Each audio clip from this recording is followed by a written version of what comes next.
Love music, live sport. Pole Position with Andy Alston and Adam Todd on Rock Sport Radio. Hello and welcome to Pole Position. It's the motorsport show here on Rock Sport Radio. It's Andy Alston with you alongside Adam Todd, broadcasting live on DAB digital radio across central Scotland, online and on TuneIn.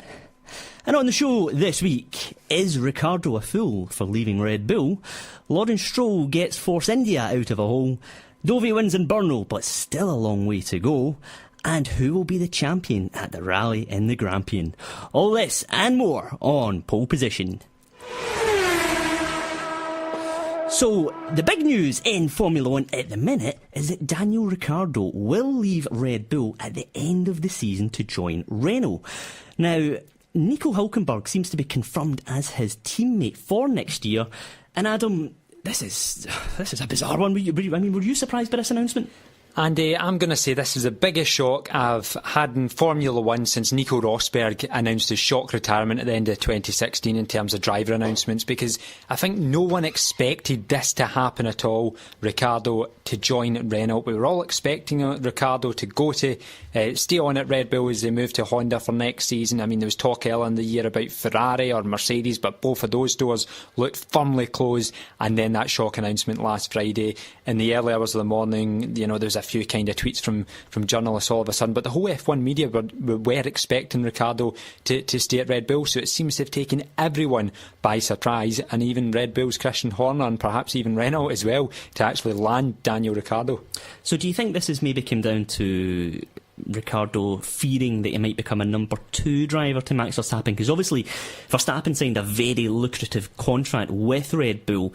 He's a very young driver, he's an up-and-coming driver. Red Bull, we all know the connection that he has with them. You could argue that Red Bull are starting to build themselves around Verstappen, so do you think maybe Ricciardo's had a look at this and thought, you know what, my long-term future isn't right to be with Red Bull? Well, I remember when the announcement came about Max Verstappen, I was shocked that Red Bull had actually managed to hold on to him, because at that point that was obviously the McLaren Honda. It was really going badly, to say the least, and they managed to keep him on. And then you are thinking, because Verstappen's young and he's done so much in his early career, there's been so many headlines about him in well, the junior Formula that they raced in, not very many, straight into Formula 1, did a great job there. And I think you're right, Daniel Ricciardo's obviously looking, and if we're being totally honest, I think Max Verstappen still very early, had 6 incidents and 6 Grand Prix weekends at the start of the year, and I think he's only going to improve. And we're already seeing this year that again, they're very closely matched despite the incidents Verstappen had. I think there's less than 20 points separating them in the Drivers' Championship. And Christian Horner did say in one of the Formula 1 podcasts that he did feel that was perhaps one of the reasons, because Ricciardo did fear being a number 2, and that's not a position he wants to be in. He wants to be fighting for wins, podiums and a World Championship. Or is that just Red Bull saying that though, because Ricciardo's now away, they're saying, well, he couldn't quite handle it? You know, is there a bit of that coming into play, Adam? Well, it's going to be fascinating to see for the rest of the year how this plays out, because obviously Red Bull are going to, well, they've already started developing their car for next year and looking ahead to 2019, big transition coming up with Honda, and now all of a sudden, what can they give to Ricciardo, what can they not? So it'll be interesting to see how the relationship, not only between Ricciardo and Red Bull as the team, but also Ricciardo and Verstappen, because up until now it's all been all smiles at Red Bull, hasn't it? And we've always said, how have they managed to keep these 2 drivers in check for so long? But all of a sudden now, for the second half of the season, how's that all going to work? Is there going to be a bit of a frosty atmosphere? Because let's be honest, Daniel Ricciardo, one of the top drivers, and Red Bull will have been gutted to have lost him. So with Ricciardo on the move, what can he achieve at Renault? Well, joining us on Pole Position to talk more about this, I'm delighted to say, is Luke Murphy from Formula Spy. And Luke, thanks very much for joining us on the show. It's probably fair to say that maybe Ricciardo's playing the long game here in terms of fighting for a Drivers' Championship. Good evening. Yeah, I think that's exactly right. He's maybe taken a look at what Lewis Hamilton did a couple of years ago when he made the switch to Mercedes, and maybe taken, maybe he thinks next year isn't going to be quite so good, but maybe had a look at the rule changes and think that Renault have the capability of designing a car that's going to be challenging for regular podiums and maybe even race wins. So I think it very much is a long-term long-term idea he's got in his head, yeah. But it's a strange one though, isn't it? Because a few weeks ago, I mean, Ricciardo himself was saying that he was looking to stay at Red Bull, and they were just crossing the T's and dotting the I's. Everything seemed to be pointing towards Ricciardo staying in 2019. But I dare say this is Formula One, Luke, isn't it? They say one thing and the other happens. Yeah, exactly. I think it's fair to say that it's caught absolutely everybody by surprise, this move, and I dare say it caught out Red Bull as well. As you were saying, they were, everyone was thinking it was just a matter of time before the new contract was announced, and people saying that the Renault seat's going to go to Esteban Ocon. But full credit to everyone who was involved in that deal for keeping it so quiet until the actual deadline. That's really remarkable of them. And look, how far away do you think Renault are from winning races? Because, at the moment they are behind Red Bull in terms of performance. Yeah, it's the gap between the kind of top three teams and the rest of the field is really quite big at the moment. And I think Renault maybe would be looking to perhaps just consolidate that kind of fourth place behind the top three next year and look to simply close the gap between the top three teams. If Red Bull maybe have a bit of a iffy season with Honda, they might fancy their chances of being able to compete with them. But I think it's something that they'll be looking towards the next couple of years when the new regulation changes come in, and they're hoping to maybe close the gap up in that phase. So do you think maybe Red Bull's switch to Honda engines next year has influenced Ricciardo's decision at all? That's a tough one, because Red Bull and Toro Rosso they've been saying good things about Honda, and Red Bull have. It's only taken one season of Honda being at Toro Rosso for Red Bull to then say, yeah, we're happy with that. We're happy to take them on. So I think it is a factor, and I think maybe again it'll depend on how. Maybe he's seen something that he's not happy with the kind of progress of Honda. Maybe Red Bull are just so keen to get rid of that really fractious relationship with Renault that they're just happy to take anybody else. And maybe Ricciardo thinks that as well. The thing is with Ricciardo as well, look, he is getting on a bit in Formula One terms. He's 29 now. He's maybe got a limited sort of time left in Formula One, so maybe he's thinking this is it. This is my one chance to win this Drivers' Championship. But he's prepared to wait 2, maybe up to 3 seasons left to realise that dream. Maybe, and it's going to be another one of those situations where if the switch to a team that at the moment isn't doing so well, with the hope that they come up through the field, it's a gamble, and Formula One is littered with decisions that have by drivers which have gone for better or for worse.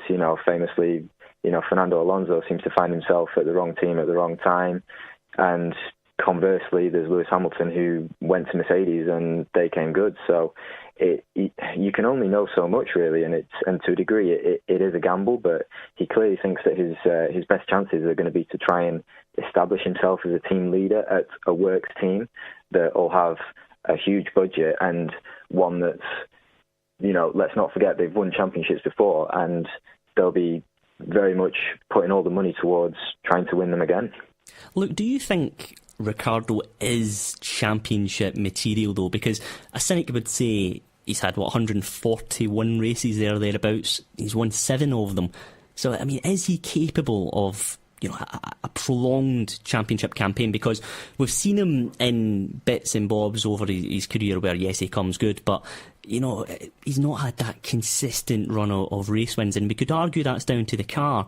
But I just wonder, is he in the same bracket as a Hamilton or an Alonso, for instance? Well, I mean, we were going to, everyone was looking forward to the whole Max Verstappen versus Ricciardo when they eventually get into a championship contending car, which obviously we're not going to get right now. But Ricciardo, he may have been encouraged to move away by the sheer raw pace of Verstappen this season, particularly since, obviously, in the first few races of the season, it was very much a case of Max Verstappen versus himself. He was clearly quick but kept making mistakes. And so Ricciardo appeared favourable in those circumstances right up until his win in Monaco. But since Monaco, Verstappen has very much had the upper hand over Ricciardo, and it's to the extent that it's 6-0 in qualifying to Verstappen in these previous 6 races since Monaco. Okay, 2 of those qualifying sessions were problematic for Ricciardo, but at the moment Verstappen is very much in the ascendancy, and I think that might have been maybe a slight factor in his decision to move away from the team, and before any kind of reputation damage was done. And look, it's interesting because the narrative around Ricciardo this season has changed dramatically. You mentioned he's winning Monaco, of course winning in China as well, 3rd race of the season, and everyone seemed to be saying, well, Daniel Ricciardo to Ferrari, it seems like a no-brainer. But then all of a sudden, the tables have turned on Ricciardo. Yeah, absolutely. His stock was sky high after Monaco. Everyone at this stage, there was, I think there was still the seat at Mercedes, and there still is a seat at Ferrari available. But for whatever reason, those teams aren't going for him, which is a shame. But I think Ricciardo has maybe been. There's no doubt about his racecraft, but he's certainly been hampered by the fact that it's more of it's become a bit of a qualifying based season, in that if you qualify ahead of your teammate, you will generally stay ahead. So I think, Ricciardo was actually something of a qualifying expert, but Verstappen has proven that he's got the edge on him in that field. But I think this could be Ricciardo maybe just realising that his stock might be plateauing a little bit, and it's possibly not going to get much higher whilst Verstappen is in the ascendancy this season. And look, do you think Max Verstappen will be trying to use his influence at Red Bull to help them choose Ricciardo's replacement at the team? Oh, that's a tough one. I think he might give it a go. The only driver in the Red Bull Academy that he's come up against is Carlos Sainz, who is one of the candidates for the 2nd Red Bull seat, and kind of famously they didn't really get on in their days at Toro Rosso. That was a bit of there was a few little squabbles between Verstappen and Sainz, so that might make up Red Bull's mind for them. So they may opt for Pierre Gasly over that, just purely based on the fact that it was quite a fractious relationship between them. But in terms of how much say he has in the team, I can't really say, because he has become effectively the number 1 driver now. So I'd say he's definitely trying to have a bit of a say. Hi, look, Adam here. You mentioned Pierre Gasly there. Do you think Red Bull will be more likely to go for him? Obviously, you mentioned Sainz and Verstappen not getting on too well, but because he's had experience of the Honda engines? I think his experience of the Honda engines will be beneficial. To be honest, though, I don't think there's going to be too much that Toro Rosso know that Red Bull don't know. In that, I think there's probably a lot of information that's been shared about, regardless of who's in the seat. It may be a bit of a factor in terms of the relationship with the Honda engineers. Pierre Gasly has a few months more on it, but I actually wouldn't say that that's an overriding factor in their decision-making process. And what have you made of Renault's improvement since they came back into the sport from 2016 officially? Because they only scored 8 points in the entire season, and now, well, we're past the halfway point of the season 2018, but still got lots of races to come, and they've already scored 10 times as many points in their on 82, so it seems to have been quite a big improvement in the space of those 2 years. Yeah, huge improvements definitely from where they started. They coming up from the ashes of the Lotus team, really. The first season was always going to be, or the first couple of seasons was always going to be a bit of a, tying up the loose ends, making sure you're getting the basics right. And then I think this is the first season where this is evidence of them really trying to kick on. And and the cars just come on leaps and bounds, definitely. And I think I'd certainly be looking at them to be, out of all the midfield runners, I believe that they'll be the ones to challenge the established top three, definitely. And how do you think Ricciardo will get on with Hülkenberg next year as his teammate?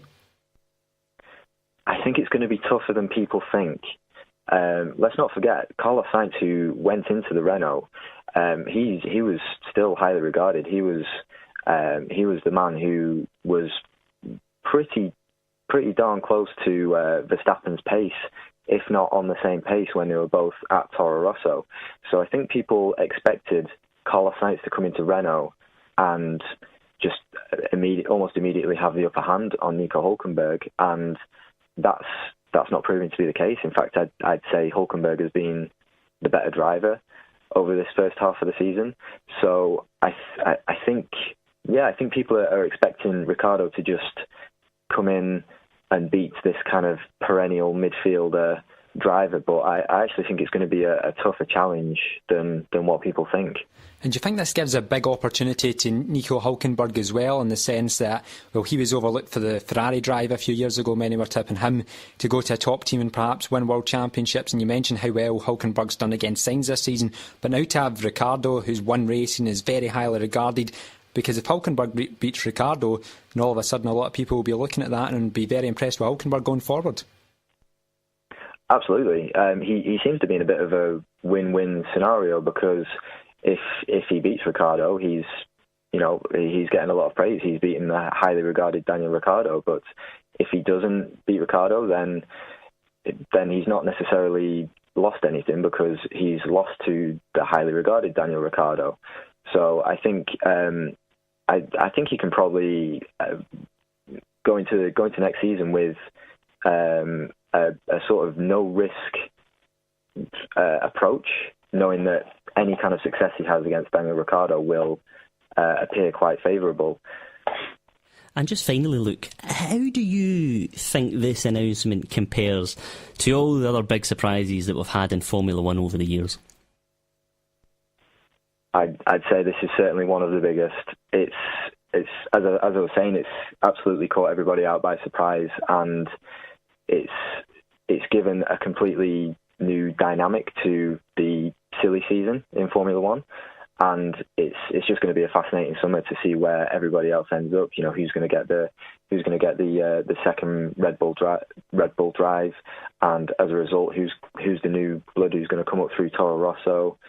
What's going to happen with Esteban Ocon now that he's not gone to Renault? So I think it's been a huge announcement that's going to have a fascinating outcome for the rest of the silly season.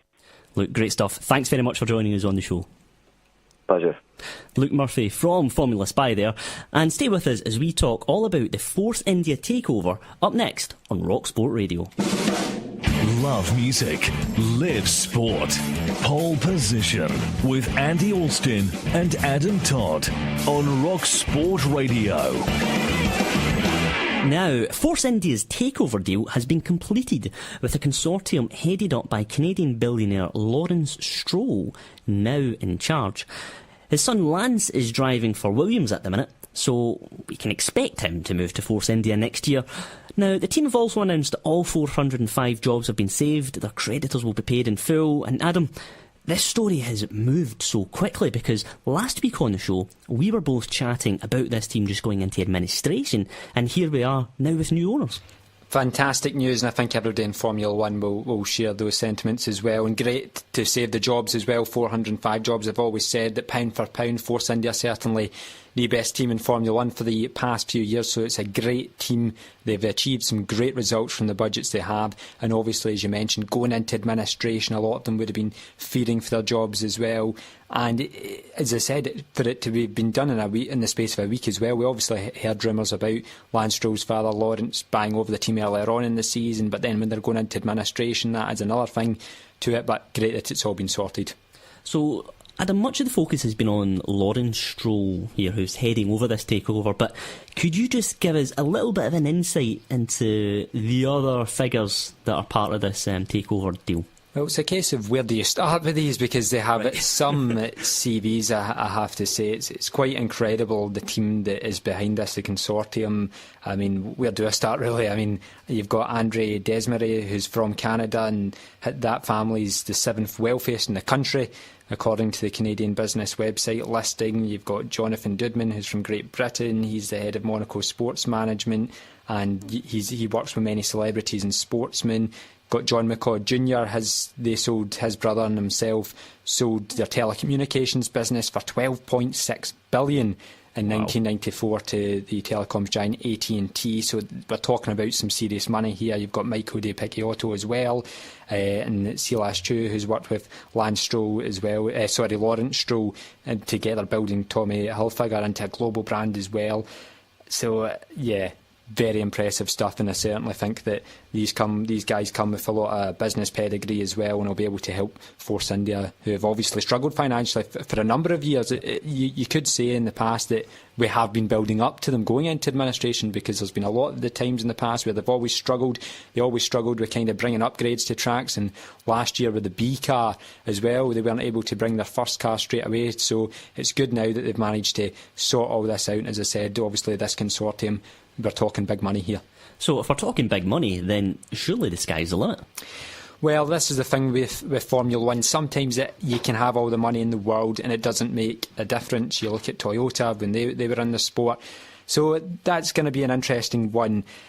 Mercedes, Ferrari, they've obviously got a lot of money and they're doing well. Certainly if you have money, it obviously helps in Formula 1, and the more money you do have in Formula 1, then the bigger the benefit that has. You look at what's happened in other sports, for example, football, Manchester City, money's bought them success. But in Formula 1, you still need the right personnel there, because you can have all the money, but you need the right team behind you, because Formula 1, it's not just about having the two best drivers, it's about having the best team, behind the scenes, those guys that don't turn up to the racetracks but put in the long hours back at the factory to bring those two cars together, and the drivers obviously take a lot of the glory. So certainly it does look as if there's going to be promising things for Force India, or are they going to be called that in the future? Because certainly now almost 100% that name will change. Yeah.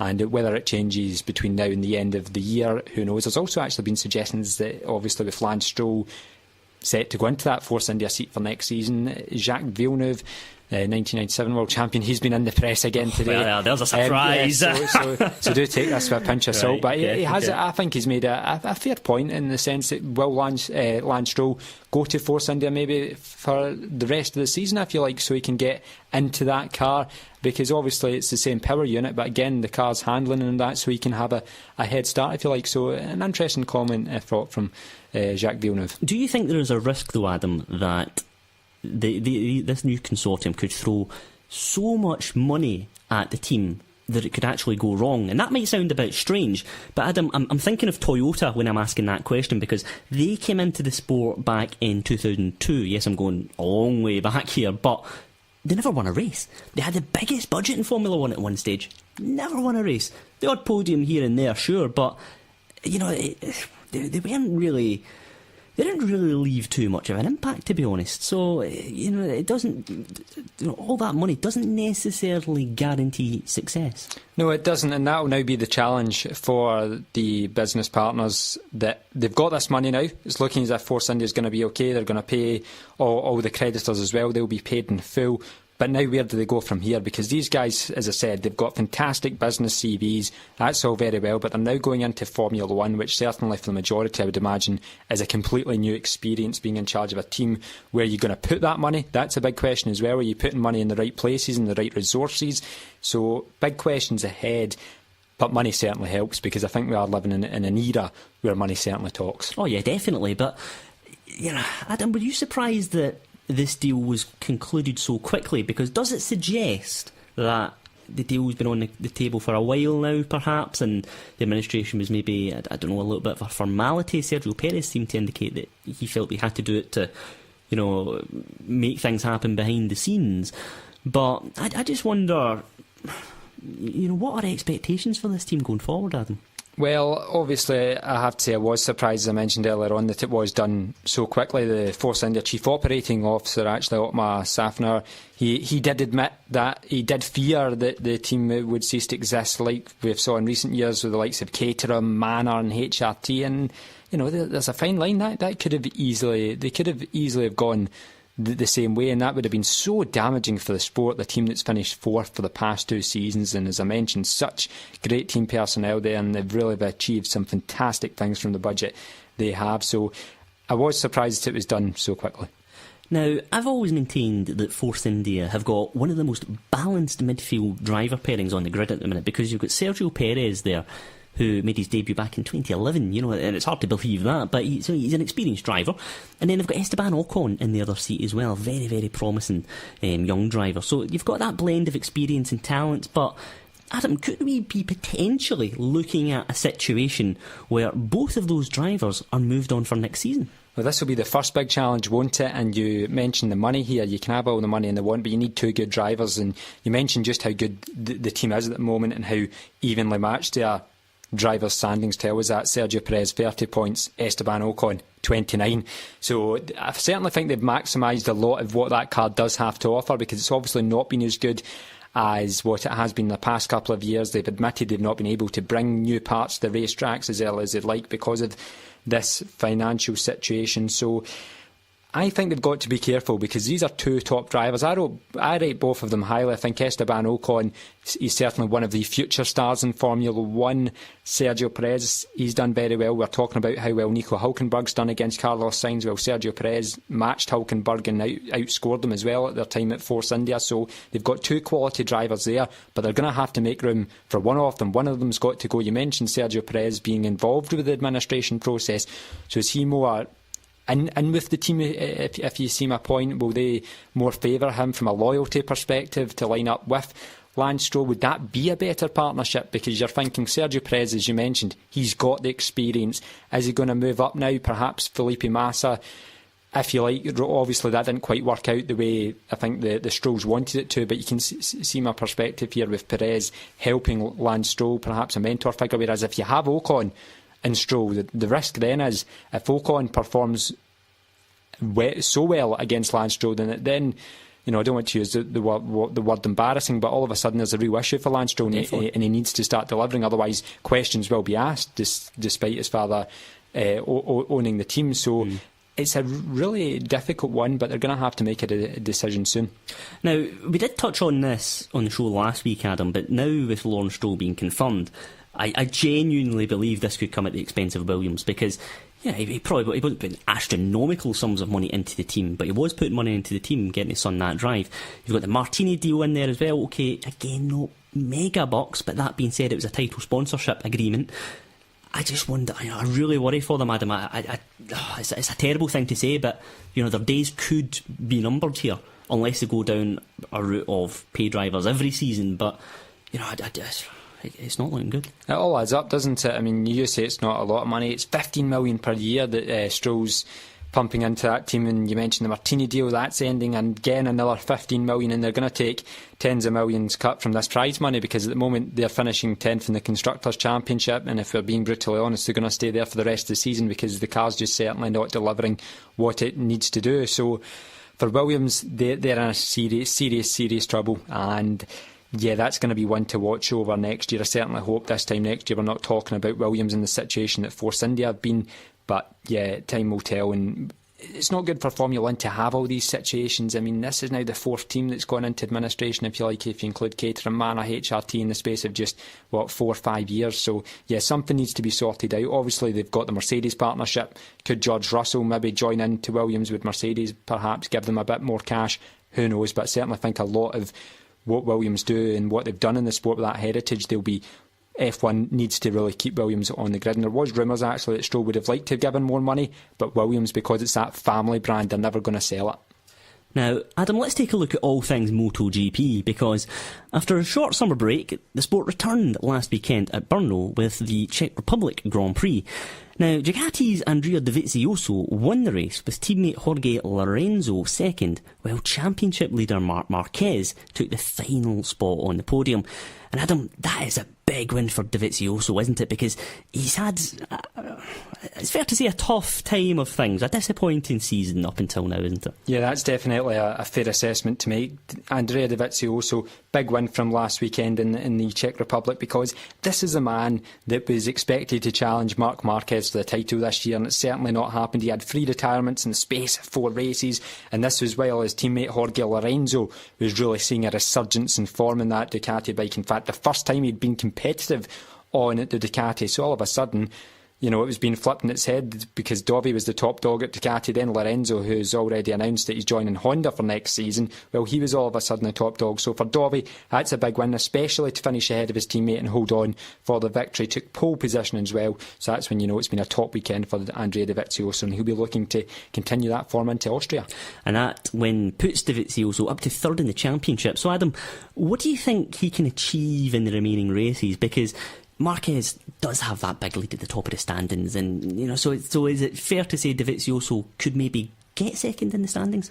Yeah, they're really playing for best of the rest now, aren't they? I think with Dovizioso, he'll be looking at kind of Valentino Rossi, who's still a good 20 points almost in front, and then Marquez is a further 49. So I think realistically Marc Marquez is going to have a couple of crashes, and it's those 3 retirements and 4 races that has cost Dovizioso, because you think about the points he could have scored there, even if it's just he could have had 30 more points, and then all of a sudden he'd only be about 40 points off Marc Marquez, and he would have finished higher than 5th in at least one of those races. So that's where it's really damaged Andrea Dovizioso's title challenge this year. He's just not had that level of consistency that is expected of him, and that's why he did so well last year, because he was consistent throughout. Now, his teammate Jorge Lorenzo was 2nd, so that's a great weekend for the Ducati team, Adam. Yeah, fantastic 1-2, and probably one of the few races where both of them have actually performed. As I mentioned, you almost go to a track and Dovi's on top, or you go to another one and Lorenzo's in control. For the team to have a 1-2, certainly some nervous moments towards the end of that race, that's for sure, because the final few laps were just incredible. The racing in MotoGP just excels. You know, every time it just gets better and better, and it was you had Dovizioso leading Lorenzo in 2nd, Marquez 3rd. Marquez was ready to pick up the pieces between the 2 Ducatis, but you could see all 3 riders were going for the victory. But a top result, that's for sure, for Ducati, and a 1-2 as well, and that puts them in good stead in terms of the Constructors' Championship and also the Team Championships, because of that lack of consistency from both riders this season. Lorenzo had the poor start, Dovi had the poor middle season. They're actually 3rd in the team standings, and Yamaha are top, and then Repsol Honda are 2nd. So for Ducati, gives them more points in terms of Constructors and Team Championship. So Marc Marquez finishing 3rd, Adam. Do you think he'll be reasonably happy with that, though? Because it is a decent haul of points in terms of the championship. Marquez, you could argue, has done all the hard work in the first part of the season, hasn't he? Because he's built up that lead, and that now gives him the opportunity that he's not having to go out and chase the pack, and it's such a big buffer as well. It's not as if it's only 10 points, and you probably feel if it was only 10 points, and for example perhaps last weekend when the top 3 were separated by only less than half a second, that perhaps Marquez would maybe make a lunge in Lorenzo. He still did make a lunge in Lorenzo, but just be a bit more aggressive perhaps. But because he's got that safety buffer, he knows if he only loses a few points to Lorenzo or a few points to Dovizioso, overall they've still got a lot of work to do, and unless Marquez has a DNF and one of these riders scores 25 points, puts a bit of pressure on, Marquez knows if he just keeps on scoring podiums, and that championship will take care of itself. So yeah, I think Marquez will be relatively happy with that. Now, Yamaha's Valentino Rossi just pipped Britain's Cal Crutchlow to 4th, but Adam, still no win in sight for Yamaha.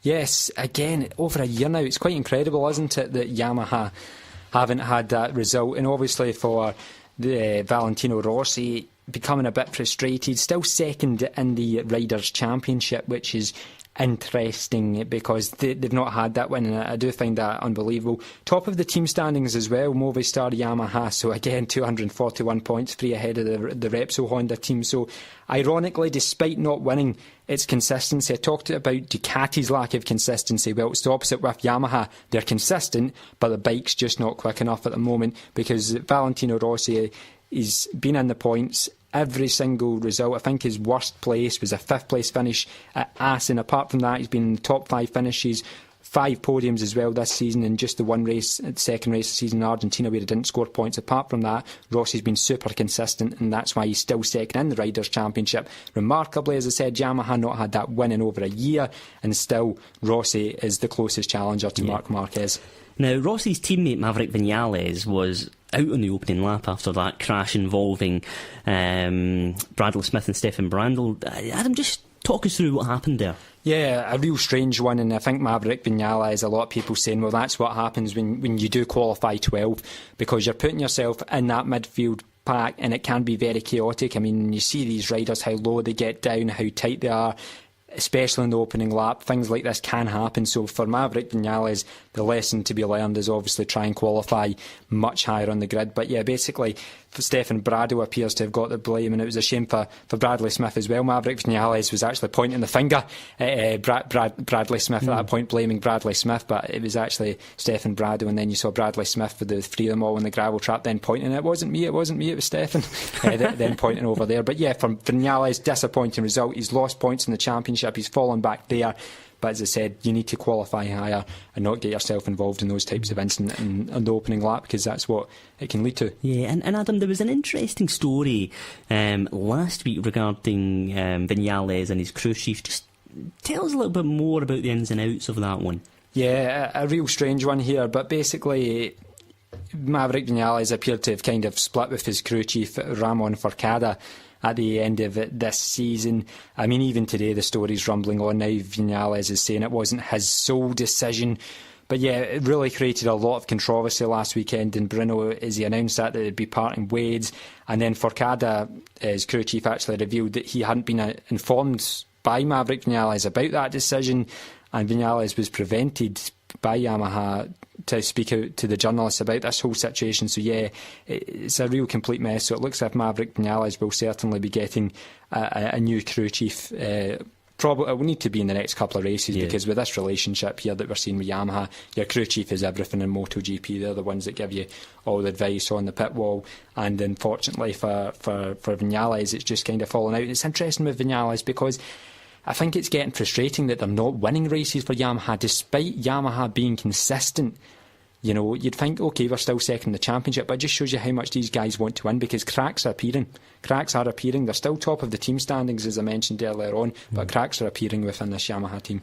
Now, Danilo Petrucci was 6th, so another strong result for him, Adam. Of course, he's moving to that factory Ducati ride next season as well. So from now until the end of 2018, this is a case of him really wanting to impress the big chiefs, I suppose, isn't it? Yeah, absolutely. We certainly did have an interesting battle for kind of best of the rest, and who knows if Marquez slips up, you never know. All of a sudden, you know, kind of Rossi's pulling clear, and the 2 Ducatis now seem to be on form. But yeah, Danilo Petrucci will be looking to be one of the top riders this season, finishing up as high as he can. You've obviously got Jack Miller on the other Ducati, and Miller would have been hoping to land that factory Ducati seat. They went for Petrucci, Italian rider. Makes sense, he'll be replacing Jorge Lorenzo next year. So 6th place, another good result for Petrucci, and he was doing well in the race as well. He was really with that leading group, but just faded off towards the latter stages of that race. And Danny Pedrosa as well, Adam, having to settle for 8th. It is just, for whatever reason, it's just not working out for him this season, isn't it? Yeah, it's really disappointing for Danny Pedrosa. He was reporting all weekend. He just couldn't get the bike to work for him, and he's 12th in the standings with just 57 points, and you compare that to his teammate Marc Marquez in 181. I mean, the bike's obviously very, very quick indeed, because we're seeing Marquez winning races and taking regular podiums with it and fighting for wins every single race weekend. But for Pedrosa, it's a real strange one this season, because last year he was relatively competitive, but this season I don't think he's scored a podium. He's not scored a podium this season. This is, of course, his final year in MotoGP. He announced that he's splitting with the Honda Racing Corporation after 12 years in MotoGP, 18 years as a whole in his motorcycling career. So yeah, for Pedrosa, it's just unbelievable to think how badly he's doing at the moment. He's had a lot of injuries to contend with as well, but yeah, not good. And we all want him to kind of take a podium and to win a race between now and the end of the season, to really have that good send-off, because as I said, on his day he was a top rider, and a lot of people do consider him one of the best riders not to have won the World Championship, and very unlucky not to have. Yeah, and of course we've got more racing to look forward to this weekend, because we've got the Austrian event at the Red Bull Ring as well. So Adam, how do you see this one shaping up?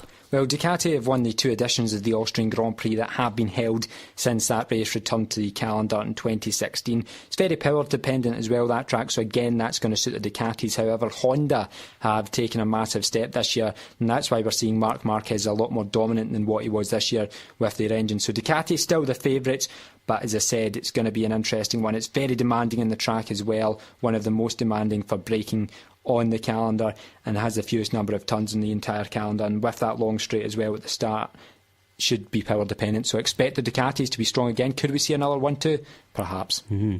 Now, moving on to all things rally, and we're all set for the penultimate round of the Scottish Rally Championship season as the action heads north for the Grampian Forest Rally.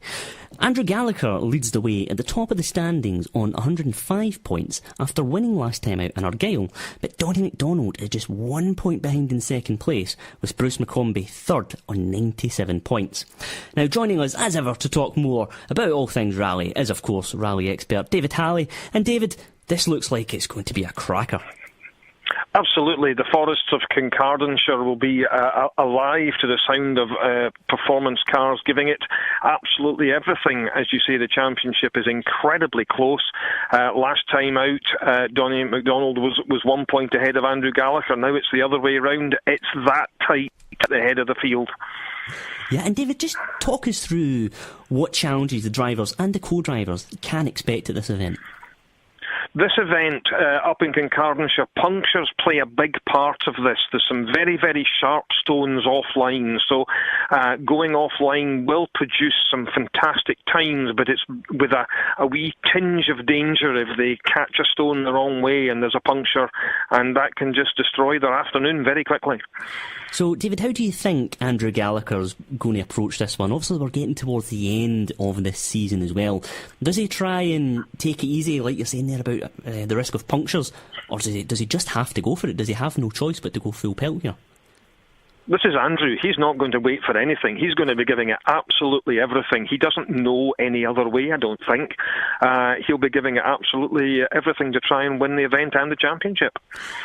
And Donnie McDonald, you know, he must be going into this one full of confidence though, David, because, you know, he has been doing well in that Fiesta R5. He's got an R5 Plus, so he's got a little bit more power than the standard R5s. So he's got a little bit more to play with. He does take a slightly more measured view than Andrew. So he hasn't won since 2016, but he's been there or thereabouts throughout the last couple of years. So he will be the slightly more measured driver amongst the two of them. And David, there's a lot of drivers going with the Fiesta R5s on the in the championship. So with McDonald going for this R5 Plus, you mentioned the kind of power difference in there, but is there, in terms of day-to-day uses, is there a kind of cost implication in terms of that? Is there higher running cost that he has to endure as a result? Absolutely, there is more cost involved in that. The specification of the car is very similar to the standard R5. The R5 is built to comply with the WRC2 regulations. The R5 Plus is a non-homologated car that allows clubman drivers to get a little bit more power, a little bit more aero. They have the bigger back wing on the car, which gives a bit more aero that they're not allowed in the standard R5 spec. So he's got a little bit more to play with, yes, but there is a cost implication in that, yes. Yeah. And David, do you think Bruce McCombie can maybe force his way into the mix here? Because, I mean, he is working wonders with that Evo. Yes, absolutely. He's got a slightly older, slightly heavier car, but as we say in all forms of rallying, it's about having confidence in what you've got underneath you.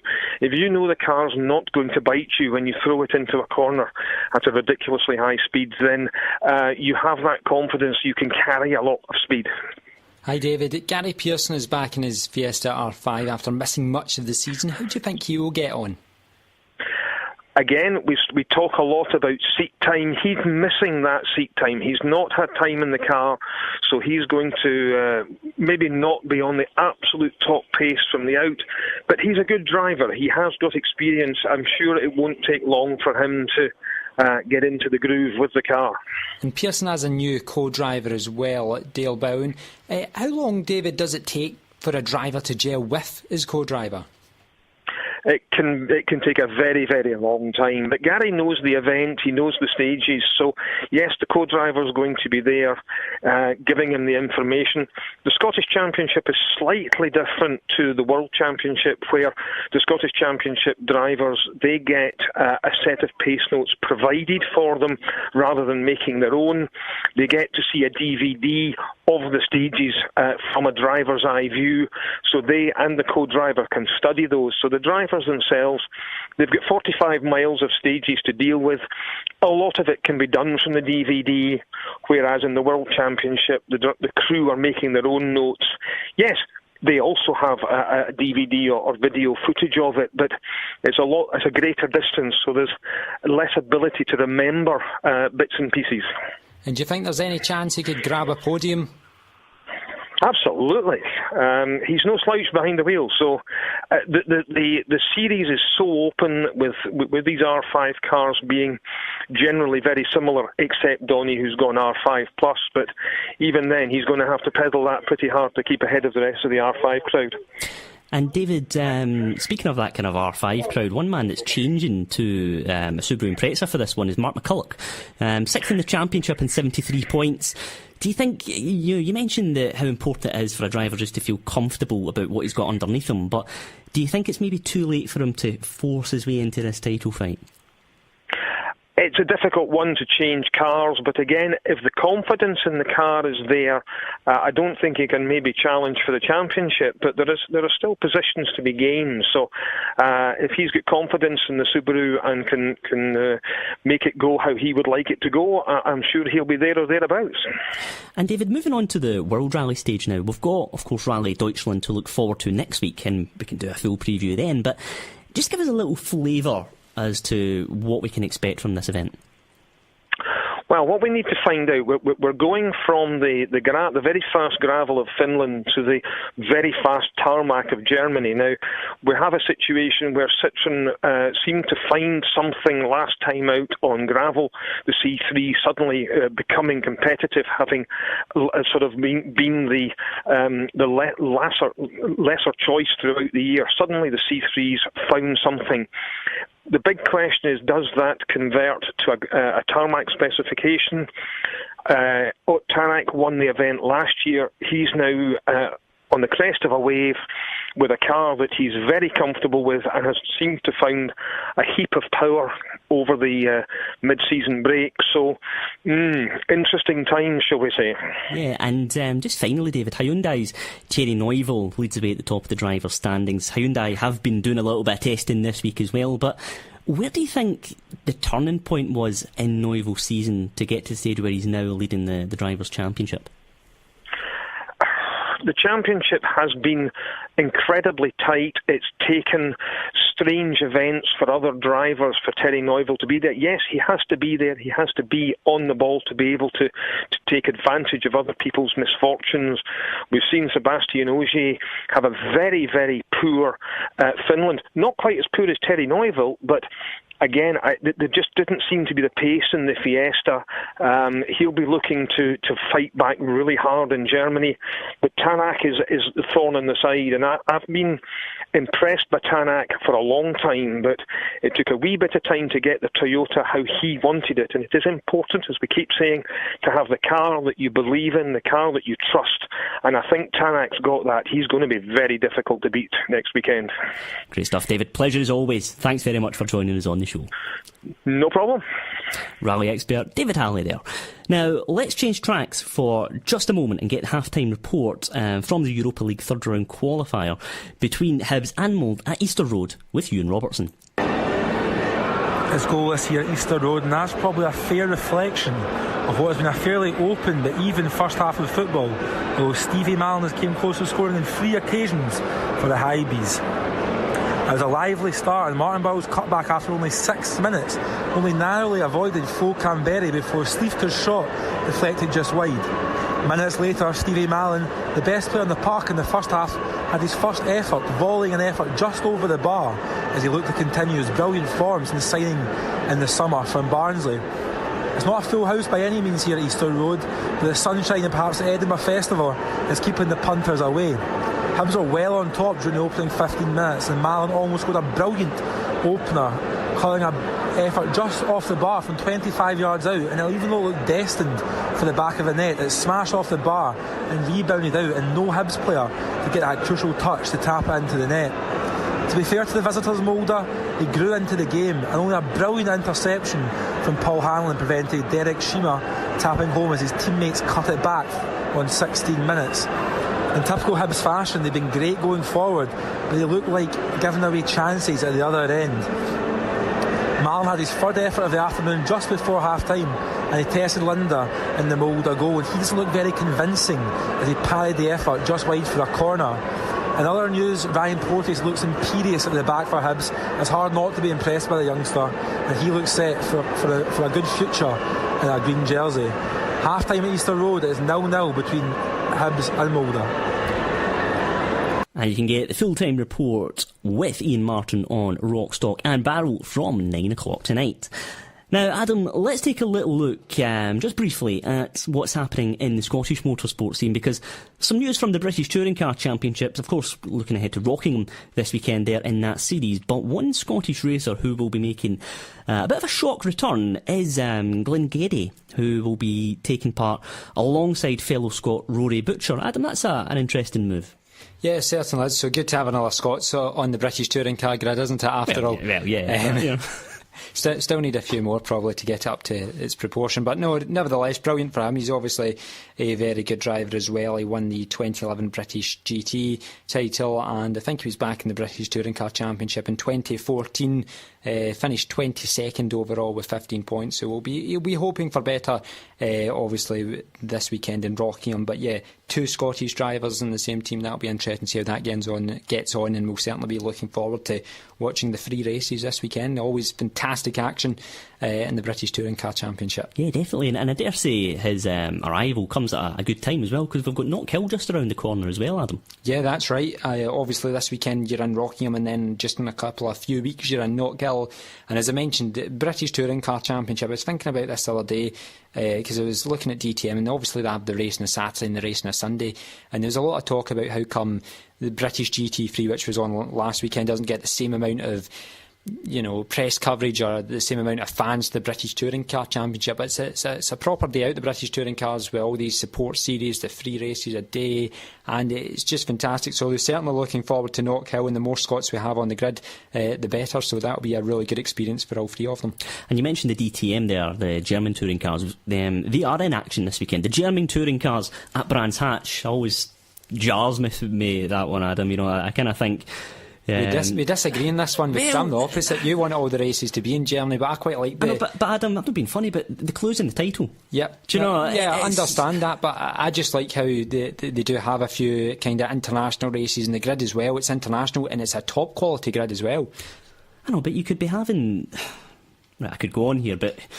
For another day. I just think you've got some great tracks in Germany, and utilise that. That's your bread and butter audience there. Yes, these events add something different, but the one driver I want to get your thoughts on, Scotsman Paul di Resta. He's taken part in the series this season, and he's doing all right, I have to say. He's second in the championship, just behind Gary Paffett. So what do you think we can see from him? 27 points of difference going into this week at Brands Hatch. First time we're at Brands Hatch since 2013. It'll be the first time ever the DTM has used the Grand Prix layout at the DTM at Brands Hatch, rather as opposed to the Indy circuits. That'll be interesting because none of the teams will have any data whatsoever, and Mercedes, who have really dominated DTM at the early stages of the season, well, I say the early stages, we're now well into the mid stage of the season, they're slightly worried that perhaps the advantage over the other teams could go because there is no data, they have nothing to base themselves on, and everybody's starting from scratch. But for di Resta, he does need to start outperforming Gary Paffett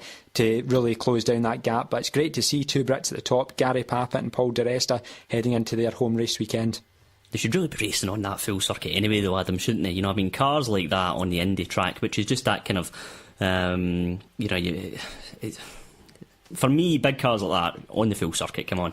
You're not a fan of the DTM, are you? No, I'm a fan. No, I'm a fan of the DTM. I enjoyed it over the. I watched it as a young boy growing up. I did watch the DTM, but I think it's kind of losing its way a little bit because You know, I was growing up with guys like Bernd Schneider in there, you know, real veteran drivers that were just fantastic to watch. And yeah, I just feel it's losing a bit of its DNA. That's all. I think it's a good series and all the rest of it. Obviously, Mercedes leaving is going to be a bit of a blow, and we'll see what the aftermath is of that. But yeah, but hey, some great racing, great value down there at Brands this weekend.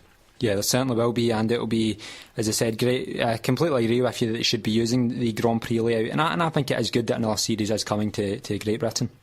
Now it's time for the final lap of Pole Position, as Adam tells us 6 stories from the world of motorsport this week in just 60 seconds. So Adam, let's see if you can make a glorious return back to winning ways, because your time starts now. OK, ex-F1 driver Alex Zanardi completed almost 300 laps in a modified BMW ahead of his appearance in the DTM at Misano later this month. The two-time Paralympic gold medalist tested the car, which has a new hand-operated brake system, at the Val Luga circuit. Formula 1 boss Ross Brawn has called Formula E races tame and said that Formula 1 isn't ready to go just yet. Brawn believes it's a junior level of motor racing, but thinks they're doing a good job of engaging with fans. Valentino Rossi says he's against Mexico joining the MotoGP calendar next year. The Yamaha rider believes Autodromo Hermanos Rodriguez track would be too dangerous for MotoGP racing in its current state. F1 boss Chase Carey is hopeful that Michael Schumacher's son Mick Schumacher will race in F1 in the future. The 19-year-old currently racing Formula 3 and won the most recent race at Spa-Francorchamps. Three-time F1 world champion Niki Lauda is expected to make a full recovery following surgery. It's been reported that the Austrian is functioning well following lung transplant surgery, and the German Grand Prix could stay in the calendar for 2019. This year's race at Hockenheim saw a 20% increase in attendances in the previous 5. Yeah, right, we'll give you that one. Fair play. Unfortunately, that's all we've got time for on Pole Position this week. We'll be back from 8 o'clock next Thursday night to do it all again. My thanks to Adam, to our guests, and to you for listening, and stick around for Ian Martin coming up next on Rock Sport Radio. Love music, live sport. Pole Position with Andy Alston and Adam Todd on Rock Sport Radio.